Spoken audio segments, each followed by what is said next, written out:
Greetings, friends. Good morning from the West Coast on Sunday morning. From my heart to yours, I just am burning to share. Actually, I kind of feel like a little kid in a candy store. Like, which one am I going to share about? Life is so rich. Life is so full every second. And I want to say especially now, but it's not especially now. It's just Isaac can say especially now because I'm just waking up. This world is just shaking us. Like, old ways don't work. Old things don't work. And what do I say? The anxiety level, not only for ourselves, but people around us, it's quite out of hand, right? Well, that's why I'm here. And I sure had my share. In September, I was visiting my family, a couple flights. I got COVID. Then, in October, I was walking to a nearby bank, and all of a sudden it was just a huge heat strike. It went up to 104 here on the peninsula, in the Bay Area, Mountain View. And it's like being halfway in the river, where you can't go forward. Anyway, whatever. So I proceeded and went to the bank. And I went in and I said, oh my God, I said, it's just blazing out there. She said, it's 104. But that's just half the story, right? Because then I had to walk back. I just didn't see how I could make it. Because I don't do heat in the first place. I had a sunstroke in my 20s. And I've always had to have my head covered since in the sun. Anyway, I did make it home. And then I had a really good case of heat exhaustion. And well named, it is exhaustion. I really anticipated to, lie in my bed, and it's cool, and I'd be fine. Well, it took me about, I can't remember, 4 or 5 days, and gradually I was fine. And then I had an episode at a dentist. I had an excellent dentist, a beautiful human being, but her assistant left a mold in my mouth a few seconds too long. So it was filled with, that kind of soft material, and then it hardens, and then they take the mold out, and then they have a mold of your teeth, right? He accidentally left it on too long. So guess what? I had a mouthful of cement plus a mold. And then it was a major problem. It turned into 4 hours. And then to get that thing out of there, when my dentist came in, I'm sure she's horrified. I mean, anyway, because she was with another appointment, and I had to sit there for a good 45 minutes. Like thinking, oh my God, I had this big cement in my mouth. And it was a situation, to say the least. And for me, it was like a jackhammer device. When she made it prepared the 3 crowns in the first place, it was fine. She's really, really good. And she's amazing and I'm sure her dentist improved as well. But I hardly felt it at all. But when she came to removing that cement, it felt like a jackhammer. And it took just under an hour.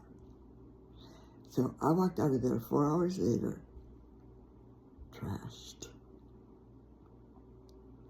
So now it's about 2.5 weeks, or maybe 2 weeks later, and and going to the ER, and so on and so on. The point is, well made, right? That's just my version of what happened. But with the way things are going on the external world, I'm just here to tell you that I'm very empathetic for each one of you with families and so on and on. So, how to manage it? That's the point of this video.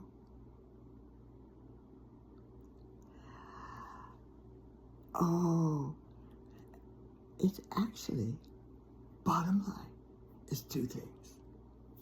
Or maybe one thing to start with. It's to absolutely making an absolute, resolute decision that you're going to make decisions, responsible decisions for your highest welfare, and not fall so easy into that slippery place of, poor me, I don't know what to do. This is impossible. There's no way out. No, I say to myself, no way. Hey kids, I'm going to be 85 in June. I know that old way of slipping just like a banana peel into the sewer. Poor me. Well, and just try. And I never noticed that trying never worked. Not once, ever. It's just more trying and more exhaustion. It's the decision I finally have come to make. No, life is good.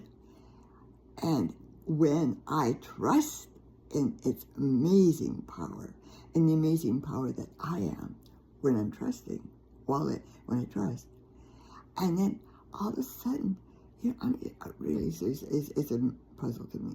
Not a puzzle, but it's really surprising me. Life is really changing on the basis of that decision.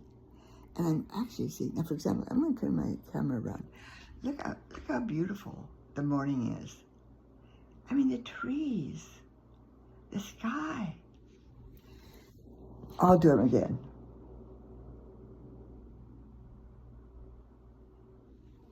But you know what? When I'm in my,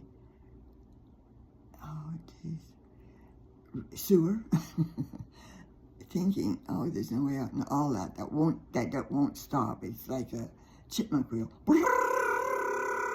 Crazy mind. Can't get out of it. Until I just keep reminding myself, no, Carol, it's time to put your big girl pants on, grow up, and take care, and do. And you know what's happened, and this is, I'm so happy I'm thinking to tell you this. You know what happens when we make that decision? I don't mean to say that. I don't want to say we anything, but my experience and what I just want to sing from the mountaintop is, dear ones, trust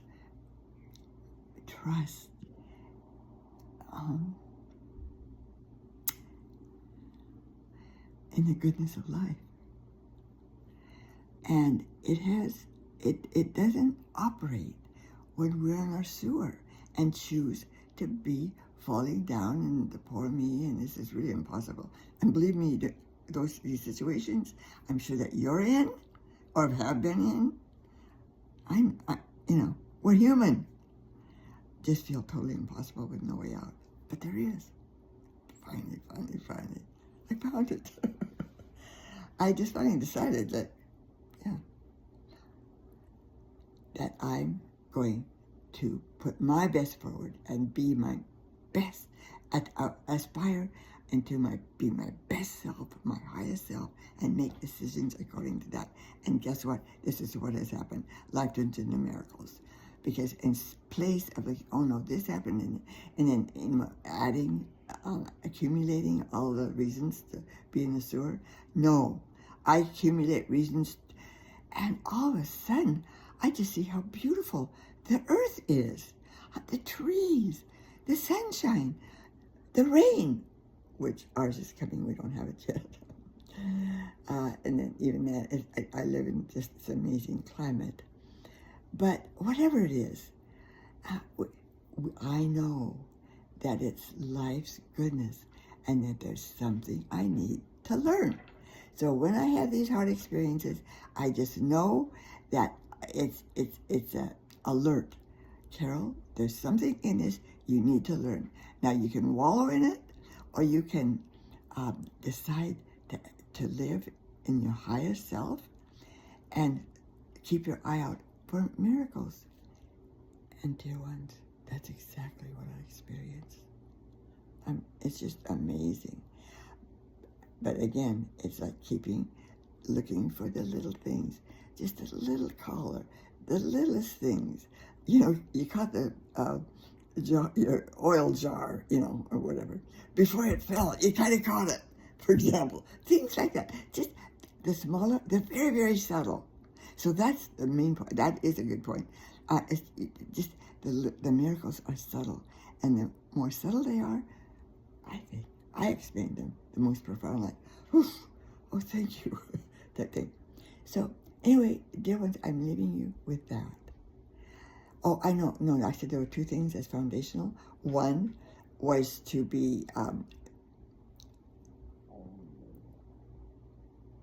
mindful and make a decision to live in our highest self. The second thing, it's the airplane's story.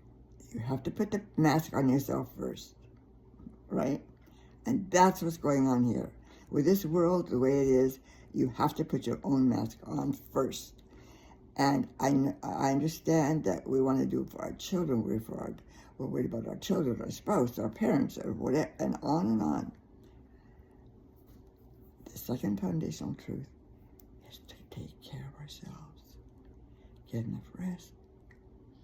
And I'll have more tips. I just got one yesterday. Anyway, so I'll be back. Dear ones, have a beautiful, beautiful day. Checking out the miracles and making a decision to be guided by your higher self.